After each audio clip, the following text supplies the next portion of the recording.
And that's JT. No secrets, no secrets. Just truth, just truth. Jezreel, Emil Kavan. You will reach your destiny. You will reach the end of the dream that you live like a king and a queen. I say to you, be not afraid, for you are special indeed.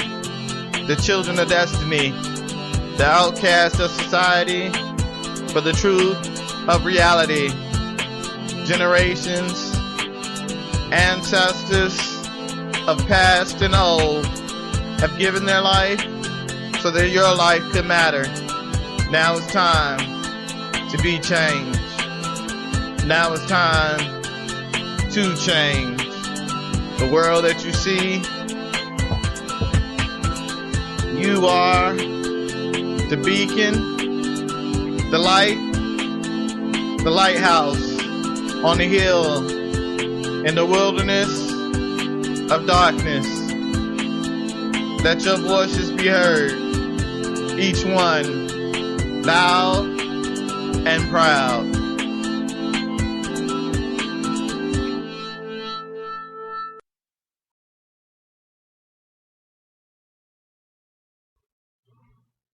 Let me be perfectly clear about my statements in my first episode of Generation Zero. There are some who will never understand what it's like to be poor, getting $200 a month to survive off of, to buy clothes and shoes for your children,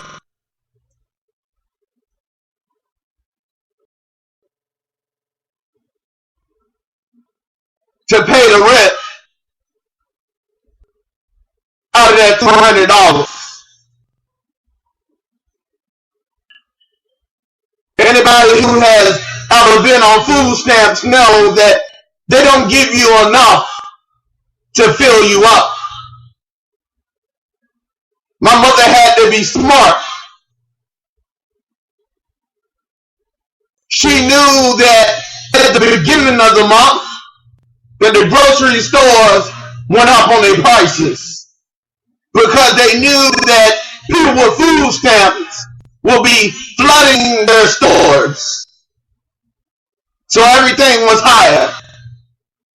But if you went in the middle of the month, you got twice as much. My mother would give away what little she had so that other children would be able to go to sleep with food in their mouth.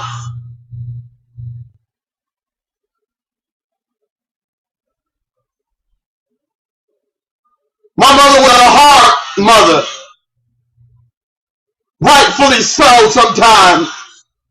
Because I wonder if I didn't have her strength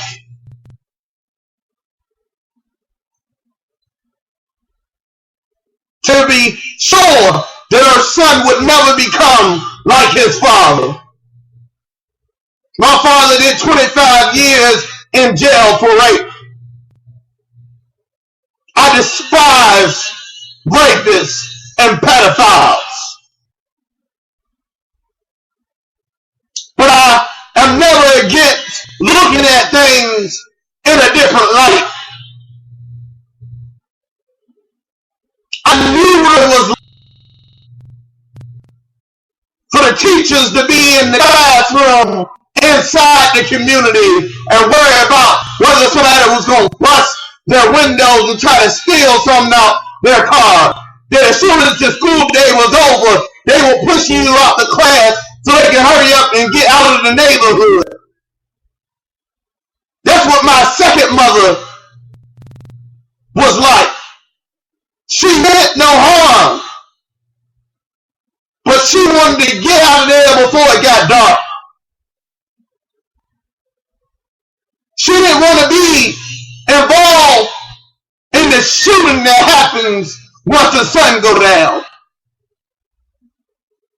The teachers in the community had to be cautious because there would be drive-bys, and they had to make sure that none of the kids would get hit by a stray bullet. You be playing and somebody would be shooting at somebody else down the other end of your block. Houses linked together.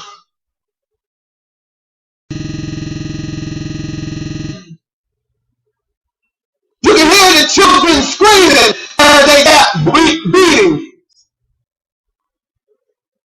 Children locked out of the house to play all day because the parents didn't want to watch them. I got hit by a car in the 6th grade because a little girl was chasing after the ball, and I was just trying to make sure that she didn't go into the street. I had no way of knowing that a car was coming and hit me.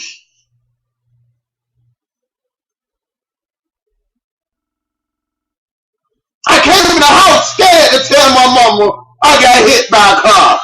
Neighbors was knocking on the door saying your son was a hero. But I was humble because I just wanted to make sure that the little girl didn't get hit. I wasn't concerned about what was wrong with me.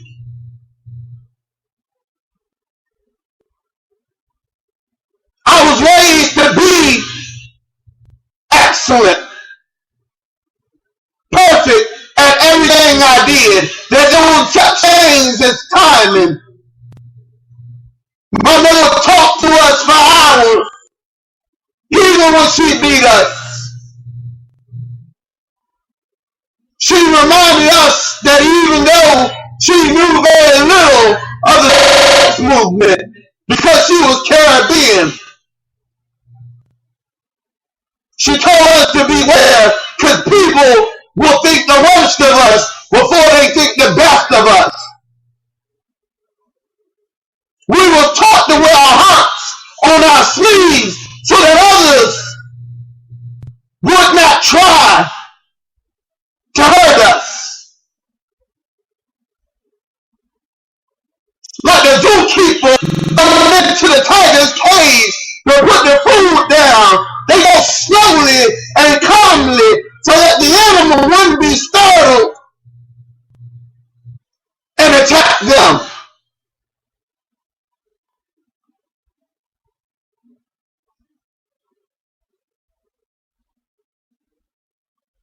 We went through a horrible experience, and I call it like jail. Scared to write my address down on applications because I knew what they would think of me. That I was trying to steal the first chance I got. I was taught not to wear regular clothes, but slacks, a nice shirt, and a tie. Everybody in the community used to joke me. But I had to look like I was intelligent. Even though I was intelligent. I was a gifted child. I was a child with ADHD, but at the other end of the spectrum, I would sleep for hours. But when I was awake, I hated to do all kinds of things. My mother called me a jack of all trades and a master of them all because I would be the one fixing the TV because I had already took it apart and knew how to put it back together. I was the one tinkering with stuff. She used to tell me that my mouth would get me in trouble. But she taught us what morals and ethics is. She told us that people would look at us and they will see us as a generation of nobody.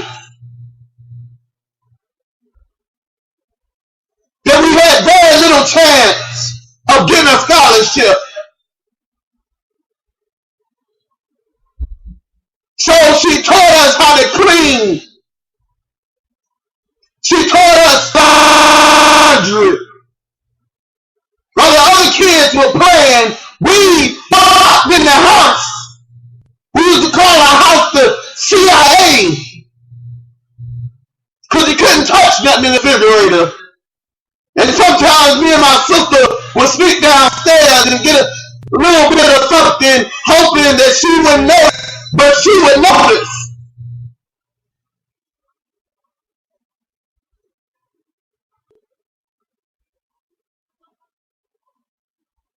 I didn't know that was paranoia, a heightened sense of what's going on around you.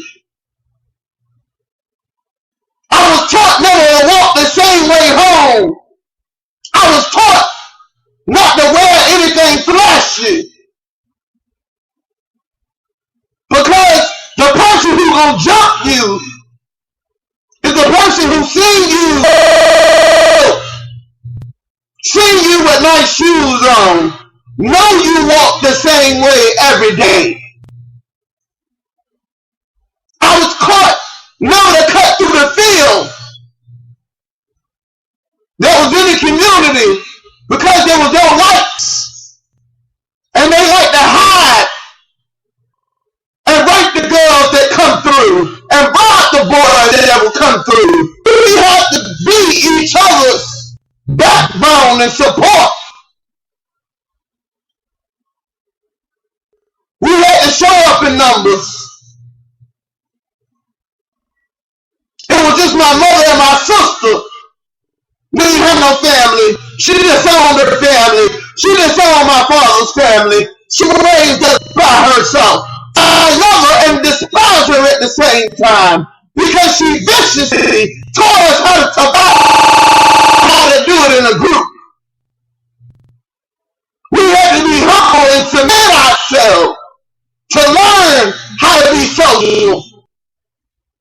Because we were so busy doing it alone.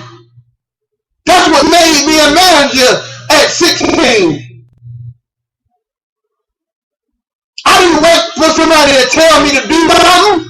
I read the books and learned. I would clean while other people would work. I would jump on and move faster than they did. I rose in the ranks. They started putting me in their rundown stores so I could turn them back around. They knew I could strip the kitchen down, clean every inch of it, make them more proficient. I didn't accept anything but the best. I was an inspiration to the young boys who used to hang out in the group.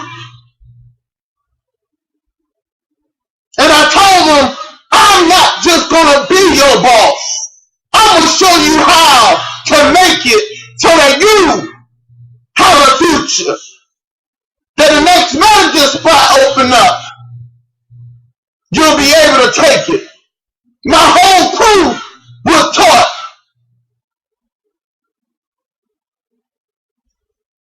My bosses didn't like it. But then when they delivery times and they cook times and they food costs came in line, they would tell me, how you do it? I would just tell my story.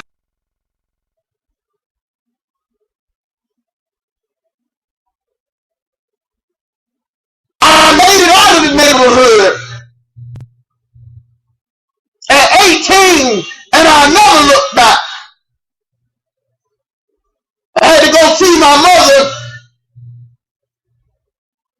take care of my mother, make sure she had money for her rent, make sure she had food in her mouth, dealing with a sister who had a baby.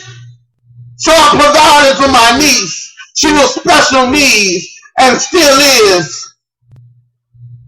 You can't tell them because I taught her big words and definitions of some of those big words so that she would be able to speak like me, and she does. She knows what it's like to be humble. Yes, ma'am. Yes, sir.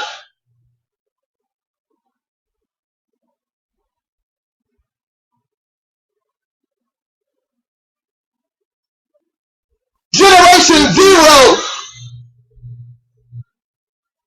is a generation that people say they ain't gonna never amount to anything. They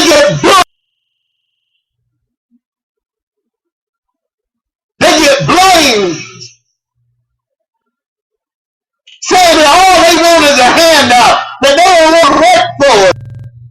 I'm here to tell you, somebody who grew up in the inner city, if you give us an opportunity, we'll make it. We'll do it better than you can ever do it. The music industry is what it is because we was given a chance. The NBA is what it is because we were given a chance. The NFL is what it is because we were given a chance. Your economy is better than what it was because you voted for somebody who you gave a chance. Every turn is blocked. Remind me of how I went to school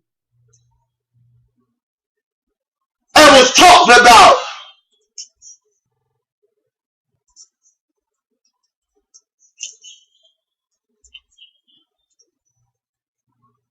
People disliking you because of who you are and where you grew up, because of the color of your skin. It's foolishness.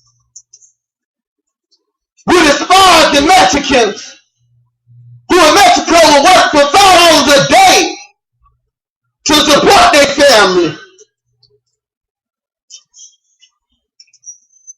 We'll talk about the Koreans and the Chinese who stay to themselves. You saw them all hanging out with each other, wouldn't mix with nobody else. I went to school with kids that will bring a gun to school and try to shoot somebody from a rival neighborhood. You had to watch the colors that you wore. When the gang members used to walk past, you have to lower your eyes and not look at them, because if you look at them, you'll get jumped. You don't know the stress of Generation Zero because you never take the time to understand them.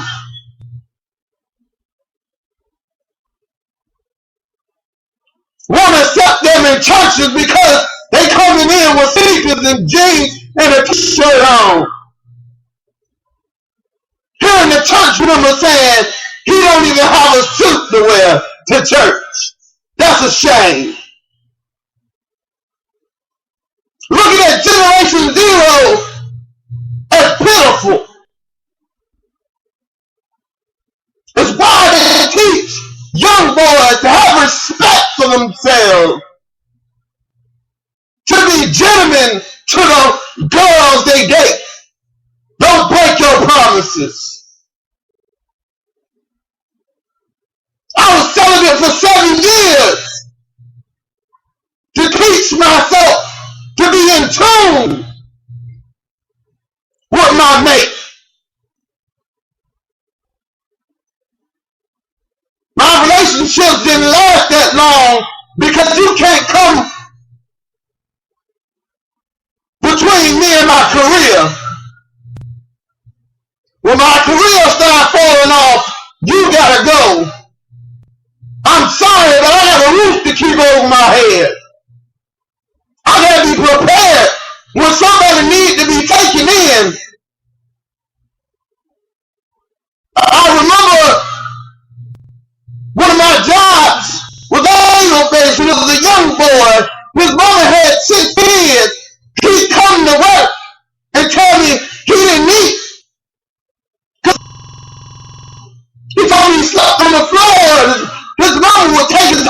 check.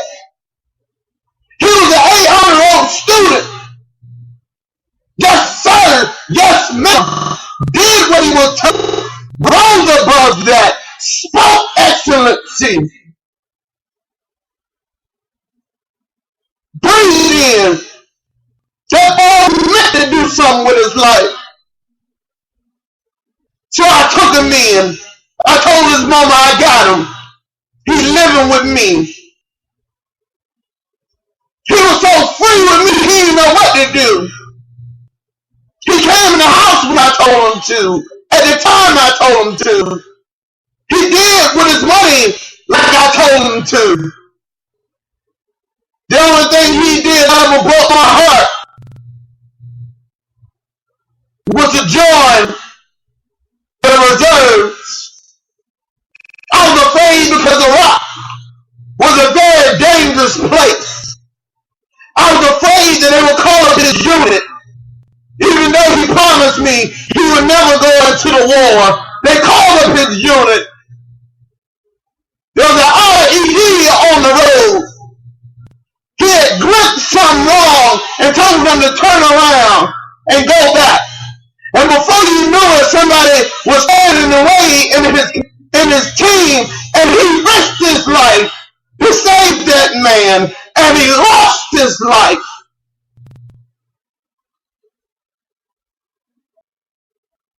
His son will never know how great he is, how great he was,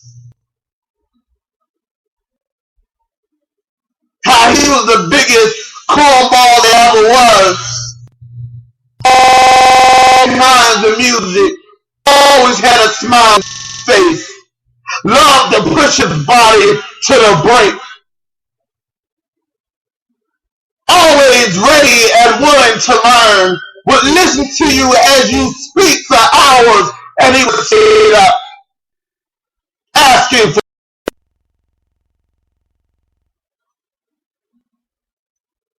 I still carry his Navy shirt. I'm his son's godfather. I've been godfather to a lot of children over the years. My first godchild was when I was 16 years old. Because their parents know that I didn't mess around. I didn't even mess with friends.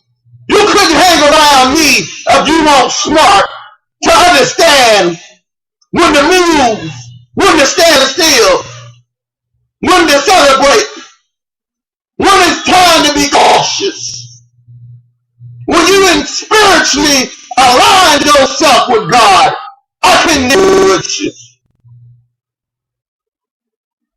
Though people today say your standards are still too high, Jay, but I operate on 9,000.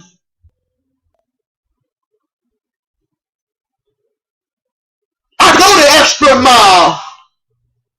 I use what I was taught to benefit me and others.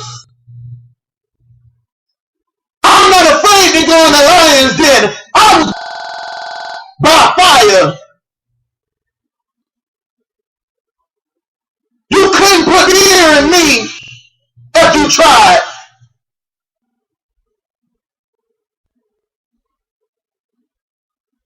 In 2011, I let my wall down and was victimized, and watched others who were victimized by a young slick snake talking somebody.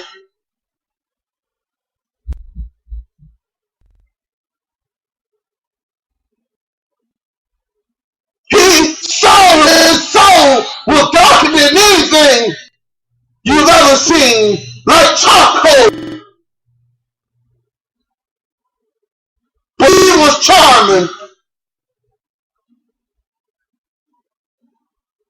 trying to make you think he was somebody that he wasn't. Me and my best friend fell victim to him. What I'm trying to tell you is Generation Zero need a seat at the table.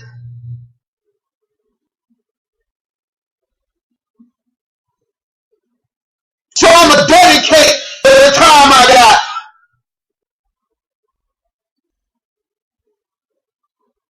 to do something new and different. The station ain't going to always be about suffering and pain. It's going to be about what's going on in the world right now. And it's a shame that all of Congress can't get something done.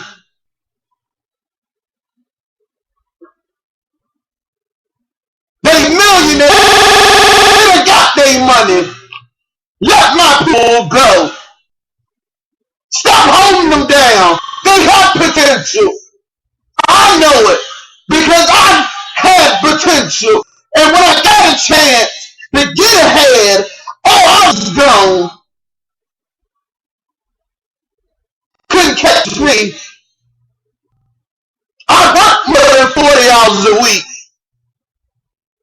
Every restaurant I work, I'll be the last one out the door. The managers used to love me because they didn't have to worry about me. I was going to keep my team in line. When I worked at CPK, California Pizza Kitchen, my pizza station was pushing out food faster than any section. We were clean and ready to go home as soon as the doors closed. Taught them how to be fast and efficient. I ran my own restaurant. I showed them how to cook. I had all their students in there learning from me. God made me great. And it's a shame that we're supposed to be a Christian nation, that we acting like the welfare of others is not important, but send them deeper and darker in the hole. Generation Zero not only, like they used to say with kids, they should be seen and never heard, but now you don't even want to see them. And it's a shame. Churches ought to be ashamed of themselves that they make money, so much money, and will not go into these communities and change their lives. You're cowards. Hide behind God.